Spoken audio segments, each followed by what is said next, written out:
एक और सूत्र विज्ञान भैरव तंत्र से। सूत्र कहता है, when vividly aware through some particular sense, keep in the awareness।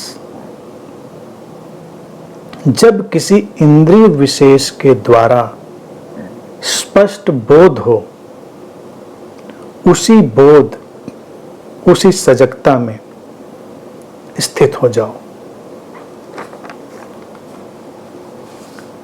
ये सूत्र भी अपने पहले के सूत्र की तरह ही हमको निर्भर और मुक्त बनाने वाला सूत्र है। मनुष्य के भीतर से सारा जो संताप है पूछ देने वाले ये सूत्र है। रूपांतरित होने के लिए तुमको विशेष नहीं होना है। और एक बात ध्यान रखें, जो विशेषता की ग्रंथि से, स्पेशल होने के कॉम्प्लेक्स से ग्रस्त होते हैं, वो कभी रूपांतरित होते भी नहीं। रूपांतरण का दिखावा करना, प्रिटेंड करना और रूपांतरित हो जाना, ये दो अलग अलग बातें हैं। अब कोई दिखावा करता है तो अगर विज्ञान भैरव तंत्र के सूत्र की अंतर्दृष्टि से देखेंगे तो बस हम इतना ही कहते हैं कि वो दिखावा करता है, उससे उलझते नहीं। उसको सही गलत नहीं कहते कि वो गलत कर रहा है, उलझा हुआ है, भटका हुआ है। करो, तुमको दिखावा करना है, ठीक है, तुम्हारे लिए वही ठीक होगा।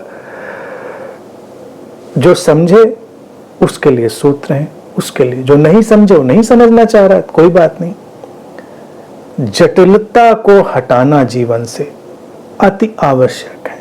और इस लंबे समय में लोगों ने क्या कर दिया कि धर्म की जो सारभूत प्रज्ञा थी, एसेंशियल विजडम थी, उसको इतना जटिल बना दिया, इतना कॉम्प्लेक्स बना दिया कि हम हैरान रह जाएंगे।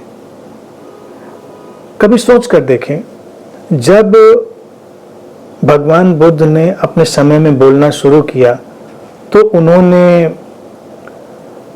लोक भाषा जो थी वहां की, पाली, उसका चुनाव किया। उनके ग्रंथ उसमें लिखे गए जो उनके वचन उपलब्ध होते हैं, क्योंकि वो चीज़ों को सिंपल, सरल बनाना चाहते थे कि जो भाषा सब बोल रहे हैं वही वाली भाषा हम बोल के अपनी बात समझाएं। लेकिन एक मज़ेदार बात ये होती है कि आज के वक्त में अगर हम वो पाली वाली लैंग्वेज का उपयोग करके उनकी बातों को रखें तो थोड़ा जटिल जान पड़ता है। हमको तो आती नहीं पाली, या वो जो भी उसमें बोलेंगे। तो आज के समय में जरूरी होगा कि उस बात को सीधी यूजर फ्रेंडली भाषा में रखा जाए। जरूरत ही नहीं है उस जटिलता में पढ़ने की। लेकिन जटिलता के बिना मन नहीं मानता। जैसे अगर कोई अध्यात्म में बात कर रहा हो और संस्कृत में कोट ना करे 10 बातें, तब तक वो विद्वान नहीं लगता। संस्कृत में हम क्यों कोट करें? संस्कृत भी एक भाषा है, इंग्लिश भाषा है, हिंदी भाषा है। जब जहां पर जो भाषा चलती हो उस भाषा का सरलतम उपयोग करना चाहिए, क्योंकि भाषा के लिए नहीं है, भाषा संप्रेषण के लिए, कम्युनिकेशन के लिए। और कम्युनिकेशन इसलिए है कि बात लोगों तक जाए, लोग समझें। बात इस कहने का उद्देश्य ये नहीं कि लोग उसके बाद सिर पकड़ के बैठें कि बाप रे कुछ बड़ी ही बात कही होगी, कहा क्या था लेकिन समझ में नहीं आया। ये सूत्र बात को इतना सरल कर दे रहे हैं। मैं तो जब विज्ञान भैरव तंत्र के सूत्रों को देखता हूं तो हैरान रह जाता हूं कि कमाल है, मतलब इतने पहले इस समझ का होना उन लोगों के पास जो इनको शेयर कर रहे थे, अचंभित करने वाला है कि मनुष्य के मन को जटिल बनाना ही नहीं चाहते। वो कह रहे किसी भी इंद्रिय विशेष के अनुभव में जो कोई बोध हो उस बोध में जागें, स्पष्ट बोध हो, उसी बोध, उसी सजगता में स्थित हो जाओ।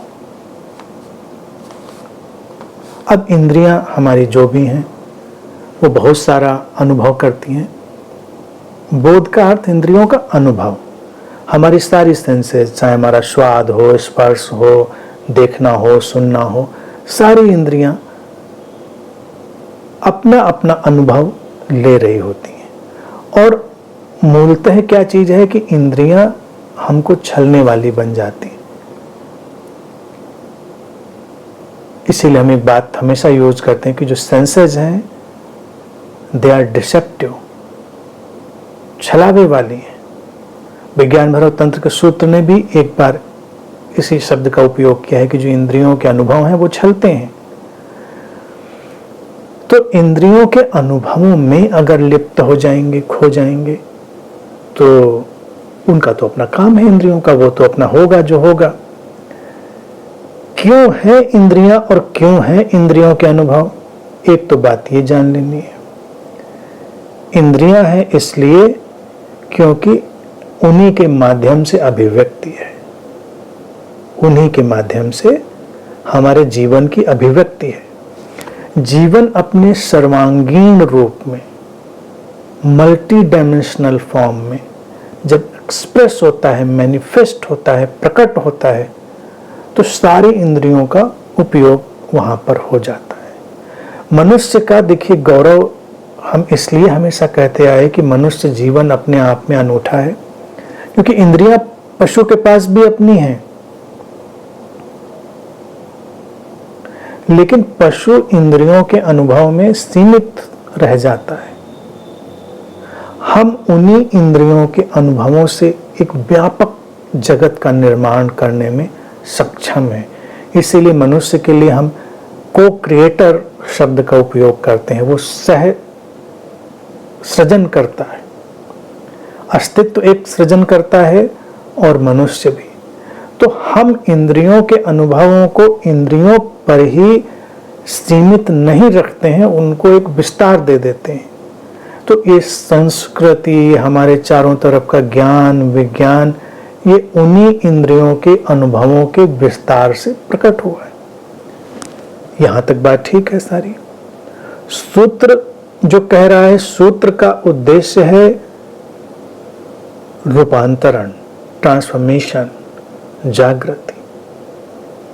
अब जागृति पर जोर क्यों सूत्र देता है? वो कहता है कि सब पाया, सब किया, लेकिन अगर हम अपने स्रोत में ही नहीं ठहरे, हम उस अखंडित शांति में, उस अखंडित आनंद में ही नहीं उतरे, तो जीवन का क्या तात्पर्य? जीवन का मतलब क्या रहा? हम भागने वाले, दौड़ने वाले घोड़े तो नहीं हैं कि घोड़ों की तरह हम भागते जा रहे हैं, दौड़ते जा रहे हैं। जो कि हमारा बाहर का जगत या जो व्यावसायिक जगत है, वो हमको ऐसे ही लक्ष्यों को सामने रखता है कि जीवन में हो तो कुछ तो करो। अब हम कहते हैं ठीक है कुछ करना है, लेकिन कुछ करना सुंदर, सृजनात्मक, जीवन को उपयोगी बनाने के लिए जरूरी है। उसके अलावा सब एक विक्षिप्तता की दौड़ बन जाती है। धन, मैं बार बार कहता हूं, अनिवार्य है, लेकिन एक सीमा पर व्यर्थ है। उसके अंबार भी लगा लो तो क्या करोगे? इंद्रियां हमको अंबार लगाने की तरफ धक्का देने लगती हैं अगर हम उस स्पष्ट इंद्रिय बोध में, जब वो इंद्रिय बोध घटा है उसमें हम स्थित नहीं हो जाते, उसमें ठहर नहीं जाते। वो हमको जो अवेयरनेस उस समय आती है वो क्या घटी चीज होती है, जब तक वो हमें पकड़ में नहीं आती हम भागते रहते। अब जैसे स्वाद की इंद्रिय की ही बात करें, एक उदाहरण के लिए, हमने कोई स्वाद लिया, सूत्र कहता है इंद्रिय ने स्वाद का अनुभव लिया, तो वो कहते हैं स्वाद से भी वही रूपांतरण आएगा। तो यहां पर भी देखिए सरलता यह है कि कोई भी बंधन नहीं है, इंद्रियों से लड़ाई नहीं है। लेकिन अगर जब स्वाद घटा है और उस सजगता में हम नहीं आ पाए, तो हम स्वाद के पीछे भागते जाएंगे, लेकिन हम थक जाएंगे और कुछ होगा नहीं और जिंदगी बड़ी बेस्वाद हो जाती। स्वाद के पीछे भागते भागते कितना बेस्वाद हो जाता है सब कुछ। इंद्रियों को उत्तेजना चाहिए, उत्तेजना क्यों चाहिए? क्योंकि हम इंद्रियों के अनुभव की तरफ जा रहे हैं, हम अनुभोक्ता की तरफ, जो एक्सपीरियंसर है उसकी तरफ नहीं जा रहे हैं। उस स्पष्ट सजगता में स्थित होने का तात्पर्य यह है कि उस समय अपने होने को अनुभव करो, उस समय अपने होने की तरफ मुड़ना है। जैसे रमन महर्षि जी कहते थे, ये खोजो मैं कौन हूं। अब बैठकर अगर हम खोजते रहे मैं कौन हूं, मैं कौन हूं, खोजते रह सकते हैं। हो सकता है फॉर्चुनेट हो तो वहां भी कुछ एहसास हो जाए कि भाई हमारे अंदर वो एक चेंजलेस स्टेट है, वो अनब्रोकन पीस का फ्लो है। हो सकता है फॉर्चुनेट अगर है। लेकिन अगर रमन महर्षि जो कहते हैं उसको हम इस सूत्र के साथ फ्यूज करें, उसको जोड़ें, उसका समावेश करें यहां पर, तो एक नई चीज आएगी कि जब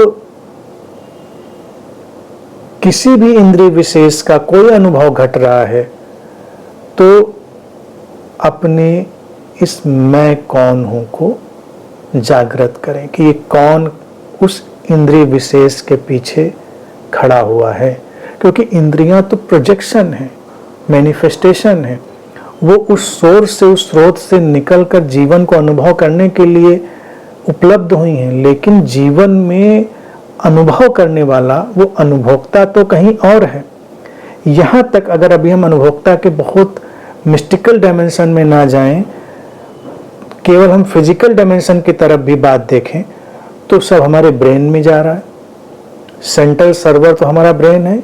इंद्रियां कुछ भी अनुभव कर रही हों, लेकिन हमारा जो सेंट्रल सर्वर है ब्रेन का वही डिस्टर्ब हो जाए तो हम कुछ का कुछ देखेंगे, हमको स्पर्श का पता नहीं चलेगा, हमारा जो भी बॉडी का फंक्शन है वो सब गड्ढमड्ढ हो जाएगा। स्वाद, गंध, सुनना, सब दिखाई देना, सब हमारे उस मस्तिष्क के सेंट्रल सर्वर पर निर्भर करता है। यानी कि इंद्रियां यहाँ भी प्राथमिक नहीं है। इंद्रियों के पीछे जो सारे डेटा को, सारे जो अनुभव की धाराएं थी उनको जो इकट्ठा करके हमें अनुभव को देता है, वो मस्तिष्क में कोई केंद्र है। लेकिन मस्तिष्क के केंद्र के पीछे भी जो उसको जीवंत बनाए रखने वाली चेतना है, मूल रूप में तो वही अनुभोक्ता है। वही है मैं कौन हूं का सारभूत रूप, वही है मैं हूं का आई एम का एक सारभूत रूप। तो इंद्रियों का केवल उपयोग ही हम कर रहे हैं। इंद्रियां अपने आप में हमें कोई अनुभव नहीं दे रही हैं। मस्तिष्क बदल जाए, मस्तिष्क का जो केमिकल डेटा है वो बदल जाए तो हमारी इंद्रियों से आने वाले अनुभव भी बदल जाते हैं। लोग क्यों नशा करते हैं, ड्रग्स में क्यों जाते हैं? केवल अपने अनुभवों को बदलने के लिए ही तो। कोई खास ड्रग इंड्यूस कर दी जाए ह्यूमन बॉडी में और हमारे अंदर के जो केमिकल स्ट्रक्चर को वो चेंज करे तो हमारा जो अनुभव है वो बदल जाता है। हमको कुछ का कुछ स्वाद आने लगता है। जैसे खाने में ही आप देखिए, उदाहरण के लिए हम MSG यूज करते हैं, जो मोनोसोडियम ग्लूटामेट होता है उसको यूज करते हैं, हम उपयोग करते हैं। MSG करता क्या है? जो स्वाद की इंद्रियां होती, टेस्ट बर्ड्स, उनको कंफ्यूज कर देता है, उनको काइंड ऑफ एक हेलुसिनेटरी स्टेट में डाल देता है।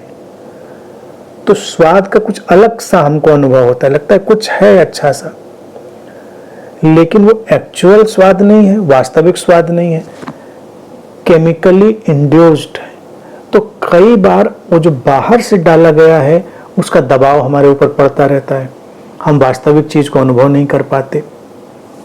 तो ऐसे तमाम फूड प्रोडक्ट होते हैं जिसमें ऐसे, एक तो नाम का मुझे ज्ञान है, बाकी तो और पता नहीं और क्या यूज करते होंगे, उन चीजों को डालकर उसको खाने योग्य बना देते हैं। हो सकता है वैसे सामने रखा हो तो हम उसको खाएं भी ना, लेकिन फिर लगता है बड़ा बढ़िया इसका एरोमा है, एरोमा नहीं आ रहा है, वो कुछ एरोमा हमारी सेंसेस को कंफ्यूज कर रहा है, टेस्ट हमारी सेंसेस को कंफ्यूज कर रहा है। लेकिन चलो ये भी माना, वहीं पर सूत्र कहता है कि इसमें भी नहीं उलझना है। उस अनुभव विशेष में स्थित हो जाओ, जो सजगता, जो जागृति आती है। अब इस सारी इंद्रियों पे उन्होंने कह दिया, कोई अच्छी गंध हो, गंध तुम्हारे नासापुटों से टकराई और थोड़ी देर के लिए तुमने गंध को महसूस किया, ठहरे। कई साधना पद्धतियों में गंधों का उपयोग किया जाता है, इसीलिए क्योंकि उसके बीच में जो एक ठहरने की स्थिति आएगी, मैं हूं का या मैं कौन हूं का जो अपरोक्ष भाव हम अनुभव कर पाएंगे, जो अनुभोक्ता या एक्सपीरियंसर को जब हम वहां पर अनुभव कर पाएंगे, वो क्रिएट होगा। आंखें देख रही हैं, आंखों को देखते समय हम जो बाहर देखने वाली चीज है उसमें ही खो जाते हैं। लेकिन कभी इस पर हम अगर देखें कि आंखों ने जब देखा और आंखों को कुछ अच्छा लगा, तो अचानक हम अपने उस देखने की जो प्रक्रिया है, जो उसमें अवेयरनेस है, जो सजगता है, उसमें स्थित हो गए। तो देखा भी जा रहा है, हमारे होने की अवस्था भी है, और अचानक सब बदल गया। कान को सुन रहे हैं, सुनते समय जब कानों को अच्छा लगा तो उस अच्छा लगने की चीज में खो जाना नहीं, जिसको अच्छा लगा, हमारे अंदर का वो केंद्र जहां पर वो अच्छा लगा, जो सजगता पैदा हुई थी, थोड़ा उसके स्मरण में भी आना, तो वो एक रूपांतरण ले आता है। संगीत का भी उपयोग किया जाता है, इसीलिए आप संगीत तो सुनते रहे, अच्छा तो लगेगा, लेकिन अच्छे लगने में थोड़ा थोड़ा तो वो कहीं तरंग पैदा ही करता है हमारे बीइंग में, हमारे होने में। लेकिन अगर हम डायरेक्टली अपनी बीइंग की तरफ मुड़ जाएं, अपने होने की तरफ, तो परिवर्तन की तो एक बड़ी ही प्रभावशाली धारा पैदा हो जाएगी। तो संगीत सुनते समय भी अपना स्मरण रखना, सेल्फ रिमेम्बरिंग रखना, उसकी तरफ ये सूत्र कह रहा है। और हमको निर्भर इसीलिए कर रहा है क्योंकि किसी भी चीज की मनाही नहीं कर रहा है कि ऐसा नहीं, वैसा नहीं, ठीक है, कोई भी अनुभव हो तुम्हारा, लेकिन वहां पर थोड़ा सा ठहरो, थोड़ा सा अपने अंदर एक स्मरण, एक रिमेम्बरिंग कि ये इंद्रियां केवल अभिव्यक्ति दे रही थी और वो एक केवल द्वार थी जहां से अनुभव तुम्हारे भीतर प्रवेश कर रहा था, और फिर वहां पर तुम्हारे होने का एक अटूट और अखंड भाव। स्पर्श में भी उपयोग कर सकते हैं, कभी किसी का हाथ में लिया, कभी किसी को गले से लगाया, कोई भी हो सकता है, इंसान हो सकता है, तुम्हारे पेट्स हो सकते हैं, पेड़ पौधे हो सकते हैं, जमीन हो सकती है, कुछ भी। और बस महसूस करें उस स्पर्श के पीछे क्या घटा है, तुम्हारे होने की जो दशा है, वो सजगता, उसमें लौट जाए और रूपांतरण घट जाता है। इसका भी ध्यान विधियों की तरह देखिए उपयोग किया गया। ये एक सूत्र हो जाता है, इसे रॉ मटेरियल है। ये जो दर्शन है सूत्र का, विज्ञान भैरव तंत्र का, वो रॉ मटेरियल, कच्चे माल की तरह है। इसीलिए अलग अलग सूत्रों पे हजारों लाखों विधियां डेवलप हो जाती हैं। इस सूत्र में ही होश पूर्वक चलने की विधियों का निर्माण हुआ। जैसे बुद्ध ने भी जो चंक्रमण ध्यान कहा, चंक्रमण विपश्यना कहा कि आप जमीन पर होश पूर्वक चलिए। होश पूर्वक कैसे चलेंगे? जब हमारे पैर उस धरती को स्पर्श करते हैं तो स्पर्श की जो सजगता है, उस सजगता में अपने होने के भाव को, सेंस ऑफ आई एमनेस को शामिल कर देना। या अगर हम उस कोण से इसको सहज पाते हैं कि मैं कौन हूं, यानी कि जो चल रहा है कुछ तो होगा, ये मशीन जो चल रही है, ये जो पैर जमीन पर पड़ रहा है, इस मशीन का क्या है स्वरूप, सार, जो भी, वही मैं कौन हूं का एक क्वेश्चन मार्क है। उधर लौट जाएंगे। तो धरती पर पैर हमने रखा, हमने स्पर्श किया उसको, और हम पीछे लौट गए, सेंस ऑफ बीइंग में लौट गए, तो वो चलना ध्यान बन जाएगा। कहीं भी, किसी भी जगह, किसी भी तल पर इसका उपयोग कर सकते हैं। सरलतम इसलिए है क्योंकि हम इंद्रियों के माध्यम से ही लगातार व्यवहार कर रहे हैं, और कोई व्यवहार करने का माध्यम हमारे पास है नहीं। हम निरंतर इंद्रियों का उपयोग किसी न किसी रूप में कर ही रहे होंगे, और कभी हम कलेक्टिवली कर रहे हैं सारी सेंसेस का, जहाँ पर सारे रूप, रस, गंध, स्पर्श, जितनी भी कलेक्टिव सारी चीज़ें वो सब शामिल हो जाती हैं। तो वो भी सामूहिक रूप से भी, अलग अलग भी। अब इसका जब आगे प्रयोग करें तो स्वाद को ले आए। कोई भी चीज़ स्वाद जब उसका लें तो उसको बस खाने में जुट मत जाएं किसी चीज़ को, उसको बस रखकर स्वाद को महसूस करें, और स्वाद के पीछे जो अपना होना है, सेंस ऑफ बीइंग है, उसको महसूस करें।